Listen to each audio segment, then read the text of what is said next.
ఏంటి సంగతి? లెహంగా చాలా బాగుంది. అరే, దీన్ని చూస్తూనే ఉండిపోవాలనిపిస్తోంది. నా దిష్టి తగులుతుందేమో చూసుకో. ఇంతకీ ఈ లెహంగా చూస్తుంటే నాకొక సామెత గుర్తొస్తోంది. చంకలో పిల్లిని పెట్టుకుని మొత్తం ఊరంతా వెతికారంట వెనకటికి. నాకేం అర్థం కాలేదు మేడం గారు. అరే, నీకు అర్థం ఎలా అవుతుందిలే. అసలైన బంగారం జరి ఉన్న లెహంగా కొట్టేశావు కదా నువ్వు. ఆ రోజు నీ దేవి అమ్మగారు ఇదే లెహంగాని చౌదరి కుటుంబానికి కాబోయే కోడలి కోసం సెలెక్ట్ చేశారు. నాకొక విషయం అర్థం కావడం లేదు వసు. ఇంత ఖరీదైన లెహంగా తీసుకోవడానికి మీ డ్రైవర్ నాన్న దగ్గర ఇంత డబ్బు ఎక్కడి నుంచి వచ్చింది? అరే, ఏ బ్యాంకుకైనా కన్నం వేశాడా ఏంటి? 45,000 రూపాయల లెహంగాను కొనేశాడు నీకోసం. మేడం, ఈ లెహంగా 45,000ది కాదు.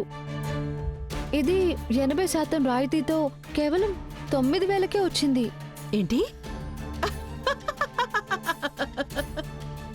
80% డిస్కౌంటా? అవునా? షాప్ వాడిది చాలా పెద్ద మనసు కదా. నేను నీకు పిచ్చిదాల్లా కనిపిస్తున్నానా? నువ్వు ఏ చెత్త వాగేసినా తల ఒప్పుకుంటూ నమ్మేయడానికి. పద, చంద్రికక్క ఒక్కటి పీకితే మొత్తం నిజమంతా బయటకు వచ్చేస్తుంది. ఒకసారి అయితే మేడం, మీరేం చేస్తున్నారు? ఇంత ఖరీదైన లెహంగా ఎలా ఉంటుందో చూడాలిగా. మేడం. పద పద పద పద, చంద్రికక్క కూడా చూపించేద్దాం. ఆవిడ కోడలి కోసం తీసిన లెహంగాని దొంగతనం చేసి ఆవిడ పని మనిషి వేసుకుని తిరుగుతుందని.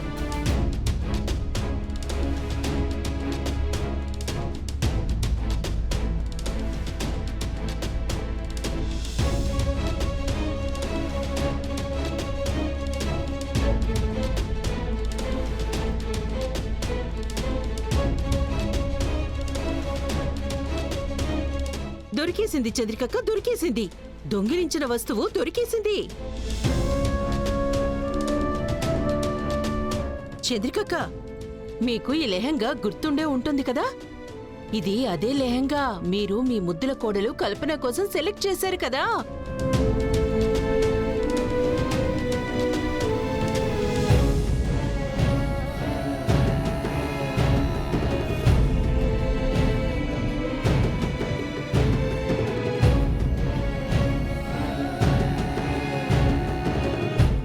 మీకంటే ముందు ఈ పని మనిషి దీన్ని కొట్టేసింది.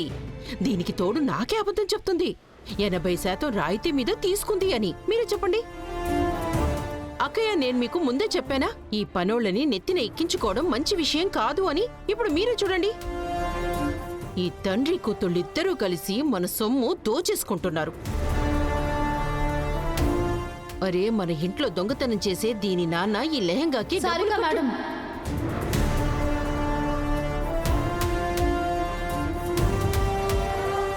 మీరు మా యజమాని అయ్యుండొచ్చు, కానీ మీరు ఎవరి మీద అయితే ఈ అబద్ధపు ఆరోపణ చేస్తున్నారో ఆయన మా నాన్నగారు.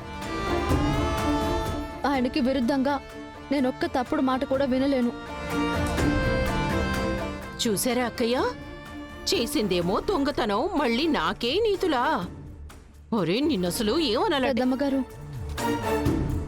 ఈ లంగా ఓణి నాకు మా నాన్నగారు కాదు, దేవ్ సార్ కొనిపెట్టారు.